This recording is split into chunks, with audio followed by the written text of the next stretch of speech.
Billy Graham, Le secret du bonheur. Chapitre 3.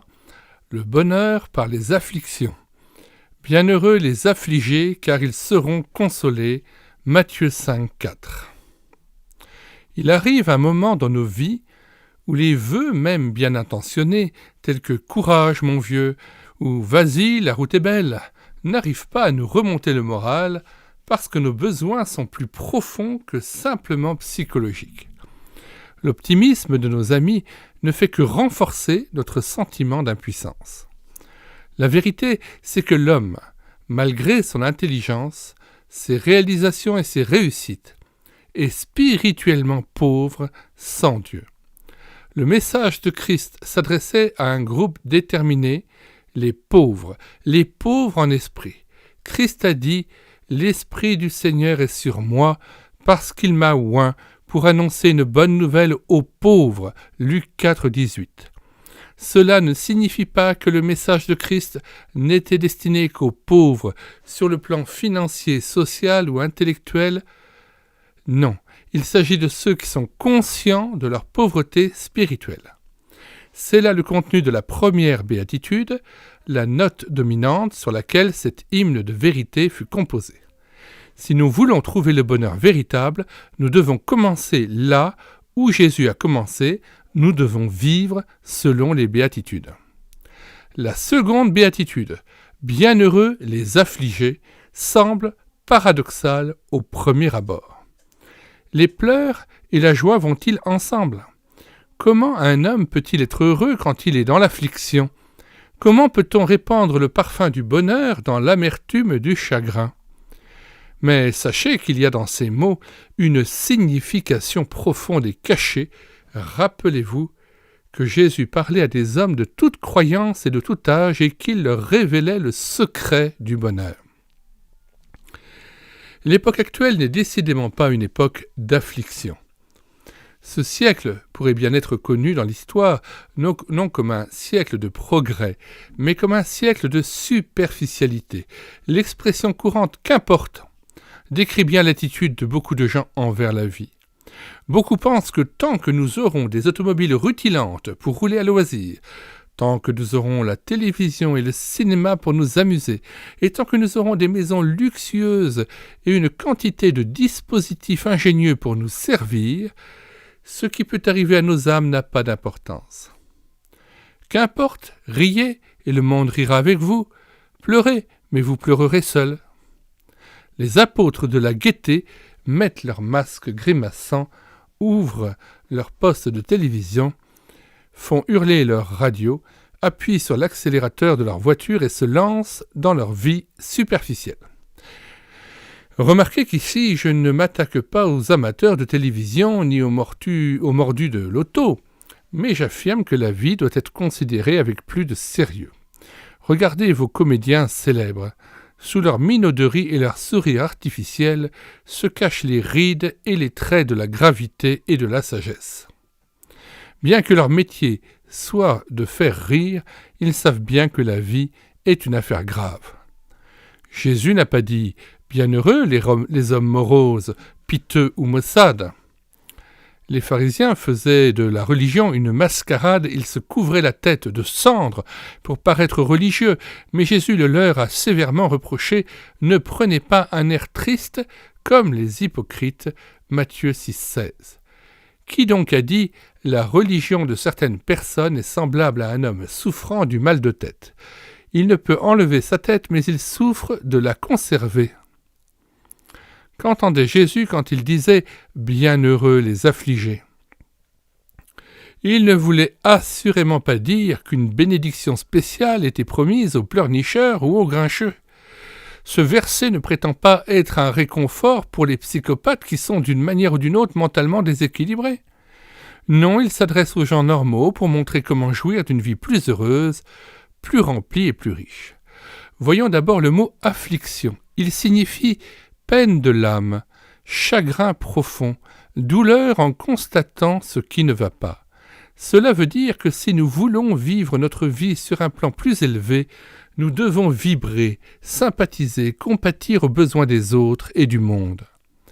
Le mot que notre Seigneur emploie ici est si riche de sens qu'on peut y discerner plusieurs nuances. Nous allons passer en revue 5 sortes d'afflictions. Méditons chacune d'elles dans un esprit de prière. Tout d'abord, l'affliction due à l'imperfection. Le prophète Jérémie, qui ne se lamentait pas sur lui-même, mais sur le monde méchant et perdu, disait « Ô Éternel, la voie de l'homme n'est pas en son pouvoir, ce n'est pas à l'homme, quand il marche, à diriger ses pas. » Jérémie 10, 23. Avant de devenir fort, vous devez prendre conscience que vous êtes faible. Avant de devenir sage, vous devez comprendre que vous êtes insensé. Avant de recevoir la puissance, vous devez confesser que vous êtes sans force. Vous devez déplorer vos péchés avant de vous réjouir en votre Sauveur. L'affliction, selon l'ordre établi par Dieu, vient toujours avant le triomphe. Bienheureux ceux qui s'affligent de leur indignité, de leur faiblesse et de leur imperfection. Ésaïe, le puissant prophète de Dieu, savait par expérience qu'on doit plier le genou dans l'affliction avant d'élever la voix en chant de triomphe. Lorsque son péché lui apparut horrible et haïssable à la lumière resplendissante de la sainteté de Dieu, il dit « Malheur à moi, je suis perdu, car je suis un homme dont les lèvres sont impures, et mes yeux ont vu le roi, l'Éternel, des armées. » Ésaïe 6, verset 5. Aucun homme ne peut être satisfait de sa bonté après avoir vu la sainteté de Dieu. Mais notre affliction due à notre indignité et à notre iniquité ne doit pas être de longue durée, car Dieu a dit « C'est moi qui efface tes transgressions pour l'amour de moi, et je ne me souviendrai plus de tes péchés. » Ésaïe 43, 25. Ésaïe a dû expérimenter l'affliction de l'imperfection avant de pouvoir comprendre la joie du pardon. Si vous n'éprouvez pas de tristesse à cause de votre péché, comment pouvez-vous ressentir le besoin de vous repentir ? Dieu veut que vous passiez par la vallée de la douleur avant de gravir les hauteurs de la gloire spirituelle. Il vous faut être fatigué et lassé de vivre seul avant de chercher de trouver la communion avec Dieu. Vous devez abandonner votre moi pour réellement commencer à vivre. L'affliction due à notre imperfection provoque l'intervention de Dieu. La Bible dit « L'Éternel est près de ceux qui ont le cœur brisé, et il sauve ceux qui ont l'esprit dans l'abattement. » Psaume 34, 19. Nous avons reçu des centaines de lettres de gens qui essayaient désespérément de changer leur caractère et qui, par leur propre force, essayaient de se débarrasser de leurs habitudes, de leurs péchés et de leurs dispositions mauvaises, mais sans y parvenir. En désespoir de cause, ils sont venus à Christ et en lui, ils ont trouvé la force d'être plus que vainqueurs. L'expérience et l'histoire nous montrent que nous sommes imparfaits. La Bible déclare que nous sommes incapables de nous sauver nous-mêmes, et la venue de Christ dans le monde prouve l'imperfection de la race humaine. Le jour le plus heureux de ma vie fut celui où je compris que ma capacité, ma bonté et ma moralité étaient insuffisantes aux yeux de Dieu, et où je reconnus publiquement et ouvertement que j'avais besoin de Christ. Je n'exagère pas en disant que mon affliction fut changée en joie et mes soupirs en chant. Bienheureux ceux qui s'affligent de leur imperfection, car ils seront consolés par la plénitude de Dieu. Une autre sorte d'affliction est l'affliction de la repentance. Après avoir pris conscience de notre imperfection, il nous faut savoir que la raison de notre insuffisance est le péché. En tant qu'individus, nous n'avons aucun pouvoir sur l'existence du péché dans l'univers, mais en tant que créatures libres, nous sommes responsables de sa présence dans nos vies. Parce que tous ont péché et sont privés de la gloire de Dieu. Romains 3, 23. Parce que tous ont péché et sont privés de la gloire de Dieu, tous doivent déplorer le péché de leur vie. Une des techniques de la psychanalyse moderne est d'associer les conflits présents aux expériences passées. Parfois, lorsque des personnes confessent leurs péchés passés, elles éprouvent un certain apaisement de leurs sentiments de culpabilité. Mais la psychiatrie est une science de l'esprit, elle ne peut rien faire pour le cœur. Seul Christ est le médecin des âmes.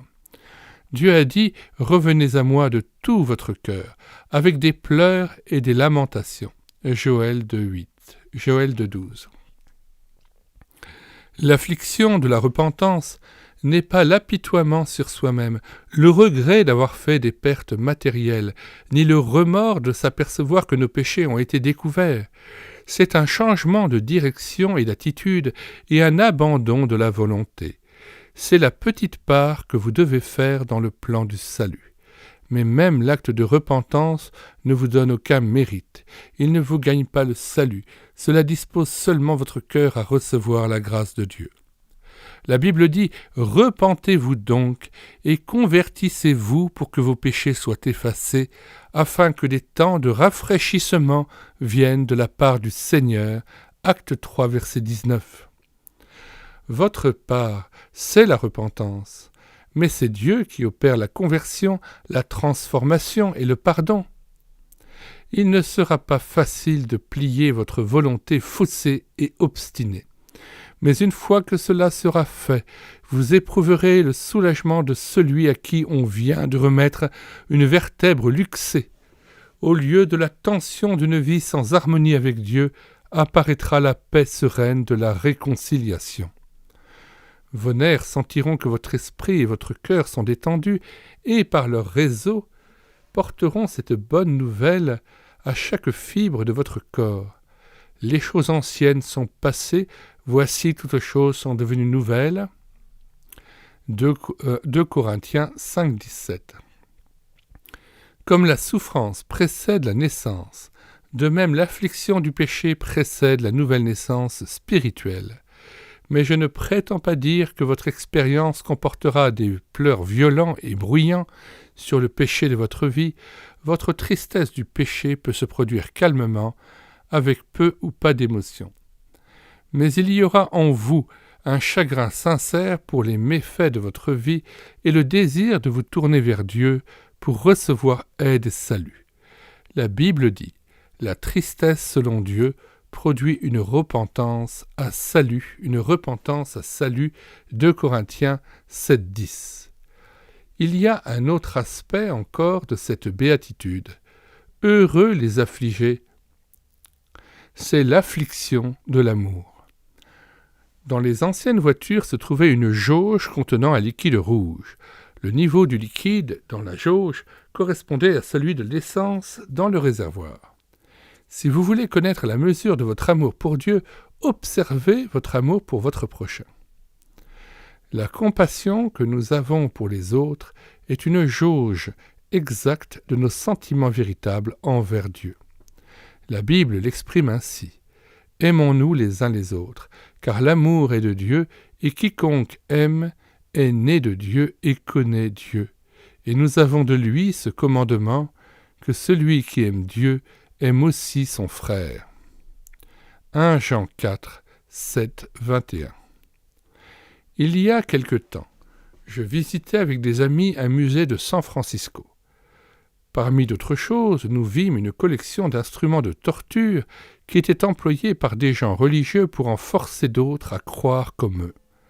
L'histoire est en grande partie un témoignage de la barbarie de l'homme envers l'homme. L'époque dans laquelle nous vivons ne contribue guère à nous rendre sensibles aux besoins des autres. Trop d'émotions frelatées nous ont revêtus d'une carapace de dureté et de sophisme.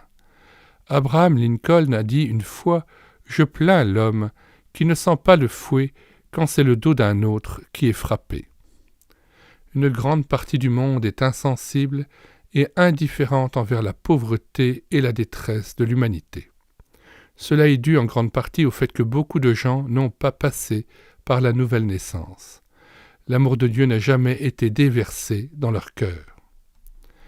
Bien des gens parlent de l'évangile social comme s'ils étaient indépendants et différents, de l'évangile rédempteur. En vérité, il n'y a qu'un seul évangile. Nous devons être rachetés, nous devons être justifiés par Dieu avant de pouvoir devenir sensibles aux besoins des autres. L'amour divin est semblable à un rayon de soleil réfléchi. Le miroir doit d'abord recevoir la lumière d'en haut avant de la rayonner. À moins que le Saint-Esprit ne dispose nos cœurs à recevoir et renvoyer la chaleur de la compassion de Dieu, nous ne pouvons pas aimer nos semblables comme nous le devrions. Jésus versa des larmes de compassion au bord de la tombe d'un ami. Il se lamenta sur Jérusalem parce que cette cité ne discernait plus les choses de l'esprit. Son grand cœur était sensible aux besoins des hommes. Pour souligner l'importance de l'amour de l'homme pour l'homme, Jésus modifia un ancien commandement de cette manière: « Tu aimeras le Seigneur ton Dieu de tout ton cœur et ton prochain comme toi-même. » Luc 10, 27. Saint François d'Assise avait trouvé le secret du bonheur quand il disait dans sa prière: « Seigneur, fais de nous des instruments de paix, de ta paix. Là où il y a la haine, que nous mettions l'amour. Là où il y a l'offense, que nous mettions le pardon. Là où il y a la discorde, que nous mettions l'union. Là où il y a le doute, que nous mettions la foi. Là où il y a l'erreur, que nous mettions la vérité. Là où il y a le désespoir, que nous mettions l'espérance. Là où il y a les ténèbres, que nous mettions ta lumière. Là où il y a la tristesse, que nous mettions la joie. Ô Maître, que nous ne cherchions pas tant à être consolés qu'à consoler, à être compris qu'à comprendre, à être aimés qu'à aimer. Car c'est en donnant qu'on reçoit, c'est en s'oubliant qu'on se trouve, c'est en s'oubliant qu'on se trouve, c'est en pardonnant qu'on est pardonné, c'est en mourant qu'on ressuscite à la vie éternelle. Amen. Cette génération est brutale et dure. J'ai entendu un jour un petit garçon se vanter de sa dureté. Plus vous avancez dans ma rue, disait-il, plus vous trouvez des durs, et moi, j'habite la dernière maison. Les larmes versées sur soi sont des larmes de faiblesse, mais les larmes d'amour répandues sur les autres sont un signe de force. Vous n'êtes pas sensible comme vous devriez l'être si vous n'êtes pas capable de pleurer sur les perdus et de relever ceux qui sont tombés. Et avant d'avoir appris combien il importe de partager avec compassion les soucis, les détresses et les malheurs des autres, vous ne pouvez connaître le vrai bonheur. Une autre sorte d'affliction qui apporte la consolation est l'affliction de l'enfantement spirituel. Cette expression peut sembler énigmatique, mais elle présente une affliction très réelle et très profitable. La Bible dit « À peine en travail, Sion a enfanté ses fils. » Ésaïe 66, verset 8. C'est une allusion au flot continuel de prières qui monte du cœur des chrétiens en faveur d'un monde qui n'est pas encore né spirituellement. Dieu a merveilleusement agi à Londres au début de 1954, où 38 000 hommes et femmes se sont décidés pour Christ. Leur décision n'a pas été le résultat de l'œuvre d'un homme ou des efforts d'un groupe d'hommes. Elle fut le résultat de nombreuses prières de quantité de gens sur toute la surface de la terre.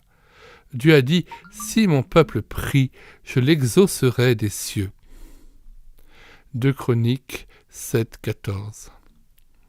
Avant que 3000 personnes se soient jointes à l'église le jour de la Pentecôte, les disciples avaient passé 10 jours à jeûner, à prier et à intercéder avec ardeur et persévérance en vue de la naissance de l'église. John Knox, consumé par un amour angoissé pour son pays, priait ainsi « Donne-moi l'Écosse où je meurs ».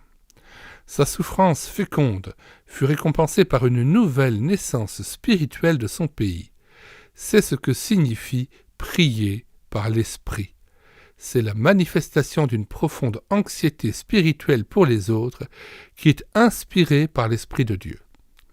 La Bible dit « Car nous ne savons pas ce qu'il nous convient de demander dans nos prières, mais l'Esprit lui-même intercède par des soupirs inexprimables. » Romains 8, 26. Cette sorte de prière peut bondir par-dessus les océans, survoler les déserts brûlants, franchir les montagnes, traverser des jungles impénétrables et porter la puissance secourable et guérissante de l'Évangile à ceux pour qui nous prions. Cette sorte d'affliction, cette qualité de sympathie est produite par la présence de l'Esprit de Dieu dans nos vies. Cet Esprit qui lui-même intercède, Romains 8, 26, montre que c'est réellement Dieu qui plaide et qui prie pour nous. Ainsi nous devenons des collaborateurs de Dieu, nous sommes vraiment ses partenaires, nos vies passent du niveau de l'égoïsme au niveau de la puissance créatrice de Dieu. John Knox lutta dans l'intercession et une vie nouvelle jaillit dans l'Église d'Écosse. John Wesley s'adonna à la prière et le mouvement méthodiste naquit. Martin Luther combattit par la foi et la réforme vit le jour. Dieu désire que les chrétiens se soucient des hommes perdus. Si nous prions de cette manière, une ère de paix peut venir dans le monde et les armées de la méchanceté seront mises en fuite. À peine en travail, Sion a enfanté ses fils. Isaïe 66, verset 8. Enfin, voyons en dernier lieu l'affliction de la privation. Nulle part Dieu n'a donné à qui que ce soit, pas même à ses enfants, une garantie contre les soucis, la souffrance et la douleur. Ce monde a été appelé une vallée de larmes. Le désappointement et le chagrin sont aussi inévitables que les nuages et les ombres. La souffrance est souvent le creuset dans lequel notre foi est éprouvée. Ceux qui passent victorieusement par la fournaise de l'adversité sont ceux qui en sortent comme l'or éprouvé par le feu. La Bible nous enseigne, indubitablement, que nous pouvons triompher de la privation. Le psalmiste a dit « Le soir arrivent les pleurs, et le matin l'allégresse ». Psaume 30, verset 6. Ce n'est pas en gémissant sur son sort qu'on est consolé, cela ne peut qu'augmenter la souffrance. La douleur non surmontée ne nous apporte pas de consolation en elle-même, car la douleur engendre la douleur. S'affliger sans cesse sur soi-même ne fait qu'augmenter nos soucis. Ne colportez pas vos soucis et ne vous lamentez pas sur votre malchance. Cela ne fera que décourager les autres. Le chagrin, supporté d'une manière chrétienne, contient une consolation en lui-même. Bienheureux les affligés, car ils seront consolés. Il y a une consolation dans l'affliction parce que nous savons que Christ est avec nous. Il a dit « Voici, je suis avec vous tous les jours jusqu'à la fin du monde » Matthieu 28, 20. La souffrance est supportable quand nous n'avons pas à la porter seule, et plus la présence est compatissante, moins la souffrance est aiguë. Combien de fois, étant enfant, vous êtes-vous cogné le pied, contusionné la jambe ou blessé la main, et avez-vous couru dans les bras de votre mère pour pleurer jusqu'à ce que vous soyez consolé? Elle vous caressait avec amour et embrassait tendrement la blessure, et cela vous guérissait comme par enchantement. L'amour et la compassion contiennent un baume plus efficace que tous les remèdes et tous les onguents des hommes. Je répète, l'amour et la compassion contiennent un baume plus efficace que tous les remèdes et tous les onguents des hommes. Jésus a dit « Que votre cœur ne se trouble point, croyez en moi. » Jean 14, 1. Quand la foi est forte, les soucis perdent de leur acuité. Il y a aussi une consolation dans l'affliction parce que Dieu remplit le cœur de louange. Sa présence dans nos vies change notre affliction en louange, et cette louange est un chant de consolation. Avant de découvrir la puissance de l'atome, la science a dû découvrir un moyen de désintégrer l'atome. Le secret de la puissance illimitée et incommensurable de l'atome résidait dans sa désintégration. Ainsi, dans nos vies, il y a une bénédiction dans l'affliction. L'âme sensible est celle qui chante avec le plus de douceur. Le coassement de la grenouille n'est pas comparable au chant du rossignol. La grenouille est moins sensible à la douleur, au vent froid et aux privations. Et plus la manière de vivre est élevée, plus la faculté de souffrir est grande. Le docteur Edward Judson disait, en parlant de son père, le célèbre missionnaire Adoniram Judson, « La souffrance et le succès vont ensemble. Si vous avez du succès sans souffrance, c'est que d'autres ont souffert avant vous. Si vous souffrez sans succès, c'est que d'autres après vous auront du succès. Bienheureux les affligés. Ils sont heureux parce qu'ils savent que leur souffrance, leur détresse et leur privation engendreront une nouvelle création. Ce sont les douleurs de l'enfantement d'un monde meilleur. Ils sont heureux parce qu'ils sont conscients que le divin artiste emploie à la fois la lumière et l'ombre pour faire un chef-d'œuvre digne de l'art divin. Ils se glorifient de leurs infirmités, ils se réjouissent dans les larmes et ils chantent dans la tristesse parce qu'ils ont compris que dans le plan de Dieu, si nous souffrons avec lui, de Timothée 2:12, Romains 8:17, nous régnerons aussi avec lui, de Timothée 2:12. Je répète la phrase. Ils se glorifient de leurs infirmités, ils se réjouissent dans les larmes et ils chantent dans la tristesse parce qu'ils ont compris que, dans le plan de Dieu, si nous souffrons avec lui, Romains 8:17, nous régnerons aussi avec lui, de Timothée 2:12.